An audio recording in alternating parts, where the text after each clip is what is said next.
여러분 안녕하세요. 곰진의 트레이딩입니다. 오늘은 바이낸스 거래소의 전반적인 사용법을 자세하고 쉽게 알아보도록 하겠습니다.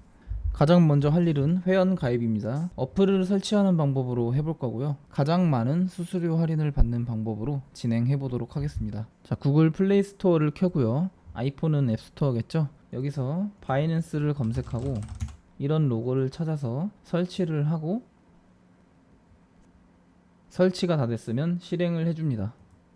여기서 위에 거는 초보자라는 뜻이고요. 아래는 숙련자라는 뜻입니다. 여기서는 둘 중에 숙련자를 선택하시면 돼요. 초보자를 선택하면 레버리지가 5배로 제한이 됩니다. 따라서 숙련자를 선택해서 레버리지 제한을 풀고 시작을 하는 게 나중을 위해서 여러모로 좋습니다. 숙련자 선택해 보도록 할게요. 알람은 허용 안함으로 하겠습니다. 나중에 본인이 허용하고 싶으면 바꾸시면 돼요. 쿠키도 거절하도록 하겠습니다. 자, 그런데 로그인 화면이 나오네요. 지금 회원 가입 화면으로 넘어가 줘야 됩니다. 아래쪽에 크리에이트 바이낸스 어카운트 버튼 눌러주세요. 자, 그러면 회원 가입 화면으로 넘어왔습니다. 여기에 앞으로 사용하실 이메일 또는 휴대폰 번호를 적어주시면 돼요. 저는 이메일로 가입해 보겠습니다. 앞으로 사용할 이메일을 입력하고요. 아래쪽에 약관 동의 체크하고 넥스트 눌러볼게요. 자, 입력한 이메일로 인증번호 6자리 숫자가 날아옵니다. 확인하고 입력을 해주시면 돼요. 다음으로 비밀번호를 입력해 줍니다. 8글자 이상, 숫자 하나 이상, 대문자 하나 이상으로 구성이 되어야 합니다. 넥스트 눌러줄게요. 다음으로 레퍼럴 코드를 넣겠습니다. KGV-ORSZT를 입력을 해주세요. 그 다음에 서밋을 누르면 아래쪽에 수수료 20% 할인이 된다는 메시지가 나옵니다. 이걸 꼭 확인하고 넘어가 주세요. 그 다음에 베리파이 버튼 눌러보겠습니다. 이제 회원가입이 완료됐으니 KYC 본인 인증해 보도록 하겠습니다. KYC 인증을 해야 거래소에서 매매를 하실 수가 있어요. 바로 해보도록 할게요. 여기서 뒤로 가기를 누른 다음에 베리파이 버튼을 누릅니다. 자, 시작하기 버튼 눌러볼게요. 거주지가 대한민국 확인하시고 신분증 발행 국가 마찬가지로 대한민국 확인하시고요. 아래쪽에 신분증 종류가 나옵니다. 운전면허증, 주민등록증, 여권, 거주 허가증이 있습니다. 거주 허가증은 한국인에게는 해당이 안 돼요. 이건 제외할게요. 이 위에 3개 중에 어떤 걸 선택해도 5분 안에 처리가 되니까요. 지금 가지고 있는 가장 편한 걸로 해주시면 됩니다. 저는 주민등록증 아이디 카드로 해볼게요. 컨티뉴 눌러보겠습니다. 테이크 픽처와 업로드 포토 둘 중 하나의 방법으로 진행할 수 있습니다. 이 중 위에 있는 테이크 픽처로 진행하도록 할게요. 왜냐면 이 업로드로 하다가 잘못되면은 이게 잘 되면 괜찮은데 잘못될 경우 처리되는데 최대 48시간이 걸려요. 테이크 픽처는 잘못돼도 5분 안에 처리가 다 되니까요. 테이크 픽처로 해보도록 하겠습니다. 컨티뉴 누를게요. 자, 앱 사용 중에만 허용 누르고, 자, 신분증을 잘 보이게 두고 촬영을 합니다. 자, 뒤집어 달라고 하죠? 뒤집어 줄게요. 자, 뒷면도 촬영을 해줍니다. 뒤로 좀 갈게요. 자, 신분증 촬영이 완료됐고 이제 얼굴 촬영 시작해 볼게요. 컨티뉴 버튼 눌러 보겠습니다. 자, 동그란 프레임에 얼굴을 가져다 대고, Good. Open your mouth. 자, 입을 뻐끔거리라고 하죠? Good. Nod your head. 고개를 끄덕이라고 합니다. 자, 촬영이 완료됐습니다. 다음으로 신분증 촬영 후에 개인 정보들이 자동으로 스캔이 됩니다. 한번 하나씩 다 보시고요. 잘못 들어간 부분 수정해 주시면 됩니다. 여기 우편 번호가 좀 빠졌네요. 넣어 주시면 돼요. 자, 수정 다 하셨으면 컨티뉴 눌러주세요. 자, 이러면 제출이 완료가 된 겁니다. 5분 정도 기다려 달라고 하죠. 5분 후에 다시 와보도록 하겠습니다. 5분 정도 지난 후에 바이낸스 어플 메인 화면으로 와서요, 왼쪽 위에 로고 모양 누르고 들어가면 여기 초록색으로 베리파이라고 적혀 있습니다. 이러면 KYC 본인 인증이 완료가 된 거예요. 이제 바이낸스 거래소의 모든 기능을 사용할 수 있는 계정이 준비가 된 겁니다. 잘 사용하시기 바랄게요. 다음은 바이낸스 입금 방법 알아보도록 하겠습니다. 업비트에서 테더를 구매하고 이걸 바이낸스로 보내보도록 할게요. 먼저 테더 마켓으로 가서 테더를 전송할 만큼 구매합니다. 저는 1000개 구매를 해볼게요. 약 1000달러어치입니다. 다음은 이 테더를 바이낸스로 전송해 보도록 하겠습니다. 아래쪽에 입출금 탭을 누르고요, 여기에 테더를 검색합니다. 자, 테더를 선택하고 그 다음 출금 버튼을 눌러줍니다. 네, 주의사항 확인해주세요.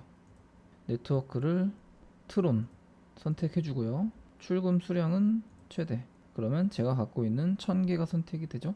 약 140만원어치입니다. 현재 테더 트론 네트워크의 출금 수수료는 0이에요. 수수료가 부과되지 않습니다. 네, 확인 눌러주세요. 네, 네트워크 TRON 확인해 주시고요. 확인 버튼 눌러주세요. 다음으로 지갑 종류, 여기에는 거래소의 종류를 선택해 주면 됩니다. 바이낸스 선택하고요. 받는 사람 주소에는 테더 USDT의 입금 주소인데 우리가 지금 이 주소를 모르죠. 한번 바이낸스로 가서 테더 입금 주소를 알아와 보도록 하겠습니다. 이 상태로 두고 바이낸스로 가주세요. 자, 바이낸스로 왔습니다. 이제 테더 USDT의 입금 주소를 알아보도록 할게요. 아래쪽에 월렛 지갑으로 가서요. 여기 디파짓 입금이 보이죠? 이걸 눌러볼게요. 그 다음에 USDT가 추천 검색에 떠 있습니다. USDT를 선택을 해주시거나 여기에 USDT를 검색해 주시면 돼요. 자, 그리고 네트워크가 여러 개가 있는데 이 중에서 트론, TRUN, TRC20 이게 업비트와 호환되는 네트워크입니다. 이걸 선택해 주세요. 자, 그러면 이렇게 주소가 나옵니다. 여기 디파짓 어드레스 옆에 있는 복사하기 버튼을 눌러주세요. 자, 이제 주소 복사가 완료되었습니다. 이제 업비트로 가보겠습니다. 자, 업비트로 와서 받는 사람 주소에 조금 전에 복사해둔 주소를 붙여넣기 합니다. 그 다음에 확인을 누를게요. 자, 계정 정보 확인을 해줍니다. 본인의 영문명과 생년월일 다시 한번 확인해 주시고요. 확인 눌러주세요. 자, 이어서 보이스 피싱을 당하면서 지금 출금하고 있는지 이런 걸 확인하는 메시지가 나오거든요. 지금 우리가 직접 출금을 하고 있죠? 아니요 누르시면 됩니다. 자, 출금 신청 확인을 다시 한번 해줍니다. 지갑 주소의 뒷자리와 앞자리 정도를 확인해 주시고요. 수량이 맞나 보시고 확인해 보셨으면 투 채널 인증하기 눌러주시면 됩니다. 자, 그러면 투 채널 인증을 선택할 수 있습니다. 네이버와 카카오톡 인증 중에 본인에게 편한 방식으로 하시면 됩니다. 저는 카카오 인증으로 진행해 볼게요. 자, 인증 메시지가 발송되었다고 하네요. 카카오톡으로 가보도록 할게요. 자, 카카오톡으로 와보면 카카오톡 지갑으로부터 다음과 같은 메시지가 와 있습니다. 서명하기 버튼을 각자 눌러서 인증을 끝까지 진행해주세요. 그 다음 인증이 끝나면 업비트로 가보도록 하겠습니다.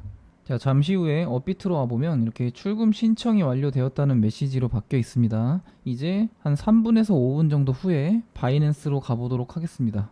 자, 여기서 확인 버튼을 누르면 출금 진행 중이라는 내역을 확인할 수 있고요. 이게 출금 완료로 바뀌면은 출금이 모두 끝난 겁니다. 5분 정도 지나니까 출금 완료로 바뀌어 있죠. 이제 확인을 했으니까 바이낸스로 가볼게요. 자, 이제 입금된 1000테더를 확인해 보도록 하겠습니다. 오른쪽 아래 월렛 지갑으로 가고요. 여기서 스팟으로 가볼게요. 보통 스팟 지갑으로 들어옵니다. 검색을 하고 USDT를 검색해 줍니다. 네, 클릭해서 들어가 볼게요. 자, 여기 눈 모양을 누르면 얼마나 들어왔는지 확인할 수 있어요. 딱 1000테더가 들어왔죠? 약 1000달러어치입니다. 업비트에서 전송한 양과 정확하게 일치하죠. 자, 이제 이 테더를 가지고 바이낸스에서 현물 거래, 선물 거래 등을 하실 수 있는 겁니다. 네, 이상으로 입금 방법 마치도록 할게요. 이번에는 바이낸스 선물 거래 방법 알아보도록 하겠습니다. 시작하기 전에 가입과 입금을 안 하신 분들은 영상 초반부를 참고하셔서 가입과 입금을 해주시기 바랍니다. 바이낸스 사이트 위쪽에 퓨처로 가서요. USDSM 퓨처스를 눌러줄게요. 제일 먼저 차트 설정해 보겠습니다. 오른쪽에 이 태양 모양 누르면은 또 달 모양 되죠? 이걸 누르면은 어두운 색과 밝은 색으로 선택을 할 수 있어요. 저는 어두운 컬러로 해볼게요. 자, 그리고 또 하나 알아두셔야 할 점은 이런 식으로 드래그를 해서 얘들의 위치를 변경을 할 수가 있어요. 이것도 알아두시고요. 자, 오른쪽에 스타일을 눌러서요. 그 다음에 스타일 세팅을 들어가면요, 우리가 차트 캔들의 색상을 바꿀 수가 있어요. 이런 식으로 색상이 바뀌죠. 보통 이거나 이걸 많이 쓰는 편입니다. 이게 기본값이에요. 저는 기본값으로 두도록 하겠습니다. 다음 거는 보통 해외 거래소는 상승할 때 녹색이고 하락할 때 빨간색입니다. 이걸 만약에 바꾸면은 반대로 올라갈 때 빨간색, 내려갈 때 초록색으로 하실 수도 있어요. 그렇지만 저는 기본값으로 하겠습니다. 이게 더 저는 보기 편하네요. 자, 다음으로 아래쪽에 이 모드는요, 본인이 하나씩 눌러보시면서 보기 편한 방식으로 선택을 하시면 될 것 같습니다. 저는 어드밴스드 라이트 이걸로 하도록 할게요. 자, 아래로 와서 이거는 이제 차트를 나누는 기능인데요, 2개 이상의 차트를 동시에 보시려고 할 때 사용하시면 될 것 같습니다. 그 밖에 밑에 있는 이 설정들을 보면요, 여기 페이버릿 이거를 껐다 키면은 저 위에 즐겨찾기 부분이 사라졌다 나타났다 합니다. 이걸로 이제 저 같은 경우는 보통 꺼놓는 편이고요. 그리고 여기 마켓 이것도 껐다 켰다 하면서 이렇게 검색 보조로 쓸 수가 있는데 저는 평상시에는 사용하지 않습니다. 뭐 이 정도로만 알려드리면 될 것 같고요. 나머지는 직접 매매를 하시면서 본인에게 맞는 스타일을 찾아 나가시면 될 것 같아요. 자, 이제 닫기 누를게요. 다음으로 차트 봉간격 설정해 보도록 할게요. 여기 이쪽을 보시면 기본적으로 15분봉, 1시간봉, 4시간봉, 1일봉, 일주일봉 이렇게 나타나 있죠. 이게 기본적으로 세팅이 된 값이고요. 여기 오른쪽에 화살표를 누르면 그 밖의 시간 간격들도 선택을 할 수 있습니다. 뭐 1분봉도 선택할 수 있고요. 뭐 5분봉도 선택할 수 있고요. 자, 그런데 우리가 자주 찾는 봉이 있을 수 있잖아요. 이런 거는 즐겨찾기에 등록해뒀다가 쓰는 게 아무래도 편하겠죠. 여기 화살표 한번 눌러볼게요. 그 다음에 에디트로 갑니다. 자, 여기서 우리가 이제 자주 쓸 봉들만 이런 식으로 즐겨찾기를 설정을 해줍니다.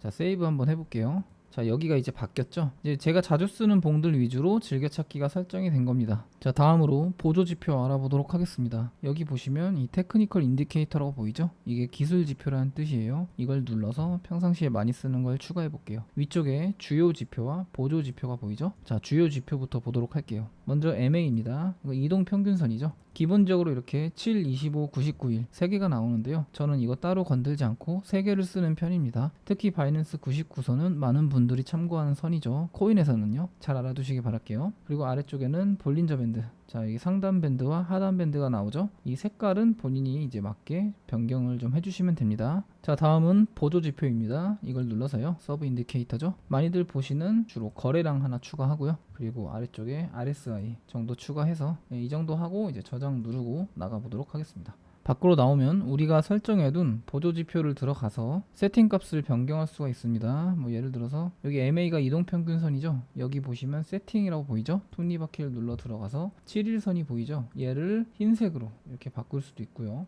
그러면 이런 식으로 7일선이 흰색으로 바뀌어 있죠. 자, 이런 식으로 하나씩 눌러 보시면서 하나씩 파악을 해 보시기 바래요. 다음으로 추세선 긋는 법 알려드릴게요. 여기 트레이딩 뷰를 누르시면 왼쪽에 이걸 선택해서 추세선을 그을 수 있습니다. 여기 저점과 저점을 연결하거나 뭐 고점과 고점을 연결해서 추세선을 이을 수가 있어요. 나중에 지우고 싶으면 이걸 선택해서 휴지통 모양을 눌러주시면 됩니다. 다음으로 선물 포지션 잡기 전에 필요한 지식 알아보도록 할게요. 여기 크로스라고 적혀있는 부분 눌러보면요, 우리가 교차와 격리를 선택할 수가 있습니다. 교차는 선물 지갑에 들어있는 모든 돈을 담보로 선물 거래하는 방식이고요. 격리는 포지션을 잡을 때 내가 제시한 금액만 담보금으로 선물 거래를 하는 방식입니다. 아무래도 교차가 지갑에 있는 모든 돈을 담보로 쓰기 때문에 청산 가격이 좀 더 여유로울 가능성이 높죠. 다만 지갑에 있는 모든 돈을 쓴다는 소리는 청산을 한 번 당하면 지갑에 있는 그 돈이 다 사라진다는 소리예요. 따라서 초보자의 경우는 처음에는 이 격리를 하면서 포지션별로 청산 가격을 따로 관리하는 연습을 하는 게 좋습니다. 아이솔레이티드 격리 선택하고 컨펌 눌러볼게요. 자, 그 옆에는 레버리지죠. 이건 매매하는 사람마다 기준이 너무 달라서 이렇다 할 정답이 있는 건 아니고요. 저 같은 경우는 비트코인 기준 5배에서 10배 정도 세팅을 해서 하는 편입니다. 자, 오늘은 5배로 선택해 볼게요. 자, 그리고 리미트와 마켓 알아보도록 할게요. 여기서 리미트는 지정가와 같은 뜻입니다. 원하는 가격에 걸어두고 기다리면 체결이 되는 방식이고요. 대신에 이건 수수료가 조금 더 쌉니다. 마켓은 시장가와 같은 개념입니다. 여기 보이는 이 호가 창에 걸려있는 가격을, 가장 가까이에 있는 가격을 실시간으로 긁어서 가져오는 거예요. 예를 들어 매수를 하면 매도벽에 가까운 얘를 가져오겠죠. 이 가격대로 긁어오는 겁니다. 대신 그만큼 수수료가 지정가보단 조금 더 비싸고요. 근데 수수료 차이가 그렇게 크게 나는 건 아니라서 저는 지정가보다는 시장가 마켓을 주로 하는 편입니다. 마켓을 선택해 볼게요. 자, 이제 포지션을 잡아 볼 건데 여기 보시면 사용 가능한 자금이 0이라고 나오죠. AVBL이 0이라고 나옵니다. 왜냐하면 지금 선물 계좌에 돈이 한 푼도 없어서 그래요. 따라서 일단 담보금을 이체를 해오도록 할게요. 여기 이 화살표 보이죠? 이걸 눌러서 자, 여기서 프롬 현물 계정에서 to 선물 계좌 USDSM 퓨처를 선택하고요. USDT 테더를 100 테더 정도 옮겨와 보도록 할게요. 자, 그러면 이제 100테더를 지금 사용할 수 있는 상태가 되었습니다. 자, 그리고 주문 단위인데 여기 화살표를 누르고 USDT를 설정하고요. 이게 BTC로 하면은 지금 비트코인 개수로 계산을 하게 되는데 이러면 처음에는 좀 많이 헷갈릴 수가 있어요. USDT로 설정을 해주세요. 자, 이제 숏 포지션 잡아보도록 하겠습니다. 격리 5배, 시장가, 그리고 사용 가능 자금이 100테더가 있는 상황에서 여기 500테더어치 사이즈로 이제 셀 숏을 누르면 포지션이 열립니다. 지금 5배 레버리지고 100테더 사용 가능하니까 100 곱하기 5가 돼서 500테더어치 포지션 규모를 최대로 열 수가 있는 거예요. 자, 셀 버튼 눌러볼게요. 자, 포지션이 열렸습니다. 자, 아래로 스크롤 내리면 여기 포지션 상태 창이 보이죠? 여기서 용어들 중요한 부분 하나씩 살펴보고 갈게요. 먼저 사이즈입니다. 자, 보시면 지금 500테더가 정확하게 안 열렸고 500테더까지 잡을 수 있는 범주에서 가장 근접하게 열린 거예요. 이게 왜 그러냐면 비트코인의 최소 주문 단위 때문에 그렇습니다. 다음으로 엔트리 프라이스, 이건 진입 평균 가격이라고 합니다. 이게 소위 말하는 평단이에요. 비트가 지금 이 가격보다 만약에 내려가면 숏이니까 수익이라고 생각하시면 되고요. 이 가격보다 올라가면 손실이라고 생각하면 됩니다. 지금 처음에 잡을 때보다 조금 올라갔죠? 그래서 지금 약간 손실 중이다. 그렇게 이해를 하시면 돼요. 자, 그리고 옆에 보이는 브레이크 이븐 프라이스는 이 수수료를 포함한 본전 가격입니다. 저희가 이 가격에 들어왔으니까 이거보다는 아주 조금 더 수익을 봐야 본전으로 나온다는 소리예요. 수수료 포함해서요. 이 가격에 종료를 하면 본전 가격이다. 그렇게 생각을 하시면 됩니다. 그 다음 옆에 보이는 이 마크 프라이스는요, 시장 평균 가격이에요. 시장 평균 가격이란 주요 거래소들의 비트코인 가격 평균을 가져온다는 소리예요. 바이낸스에서 그거를 갖고 와서 이제 산출을 한 가격이고요. 이 가격이 이 옆에 보이는 리퀴드 프라이스, 청산 가격까지 올라올 경우 이 포지션은 그때 청산이 되는 겁니다. 이 오더북 가격이 올라온다고 해서 청산되는 게 아니고요. 극단적인 예시를 들어서 뭐 바이낸스에서 이 오더북이 갑자기 20만 달러 위에서 체결이 됐다고 쳐볼게요. 근데 그렇다 하더라도 이 시장 평균 가격이 청산 가격까지 오지 않으면 이 포지션은 청산되지 않고 살아있어요. 왜냐면 이건 평균 개념이니까요. 잘 알아두시기 바랄게요. 자, 다음으로 마진입니다. 이게 소위 말하는 담보금, 증거금이에요. 우리가 지금 격리잖아요. 아이솔레이티드죠? 지금 내건 담보금이 93.29테더입니다. 포지션이 만약 청산되면 이 돈이 딱 사라지는 거예요. 만약 크루스였으면 이 돈뿐만 아니라 지갑에 있는 모든 돈이 사라지겠죠? 대신 이 청산 가격이 조금 더 여유롭겠죠? 그렇지만 지금 격리니까 요만큼만 딱 내걸었고 이 청산 가격까지 오면 이 담보금이 사라진다. 이렇게 이해를 하시면 됩니다. 그리고 이 옆에 보이는 건 수익금, 그리고 밑에는 수익률입니다. 지금 초록색으로 바뀌면서 살짝 수익 중이네요. 처음 진입했을 때보다 가격이 내려갔다는 소리겠죠. 다음은 손절가와 익절 가격 설정하는 방법 알아보도록 할게요. 여기 TPSL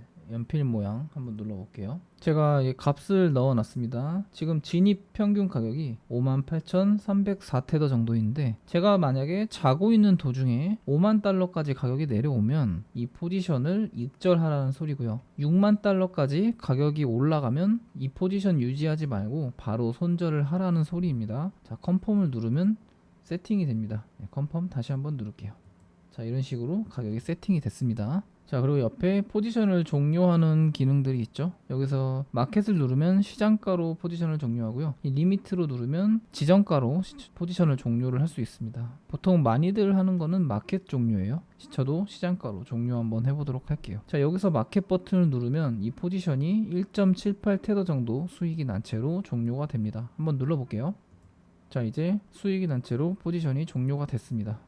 오늘은 바이낸스 거래소의 전반적인 사용법을 알아보았습니다. 영상과 관련해서 어려운 부분이 있다면 댓글을 달아서 문의해 주시기 바랍니다. 오늘 영상 여기까지 하겠습니다. 좋은 하루 보내세요.